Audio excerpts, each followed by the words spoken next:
தென்காசி மக்களவை தொகுதி புதிய தமிழகம் கட்சி வேட்பாளர் கிருஷ்ணசாமி பிரச்சாரத்திற்கு இடையே குற்றாலம் அருவிக்கு சென்று ஆய்வு மேற்கொண்டார்.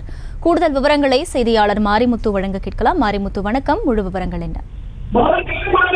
தமிழகத்தை பொறுத்தவரை 2 நாட்களில் நாடாளுமன்ற தேர்தலானது நடைபெற உள்ளது. இந்த நிலையில் பிரச்சாரங்கள் சூடுபிடிக்க தொடங்கியுள்ளன. அந்த வகையில் பல்வேறு கட்சி தலைவர்களும் வேட்பாளர்களும் பிரச்சாரம் செய்து வருகின்றன.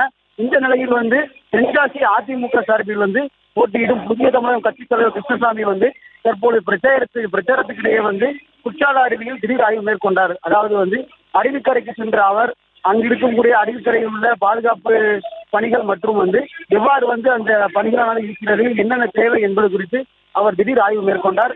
இந்த ஆய்வின் போது அதிமுகவினுடைய மாவட்ட செயலாளர் செல்வ மோகன்தாஸ் பாண்டியன் மற்றும் குற்றாலத்தின் பேரூராட்சி மன்ற தலைவர் கணேசசாமி உள்ளிட்ட நிர்வாகிகள் உடனிருந்தனர்.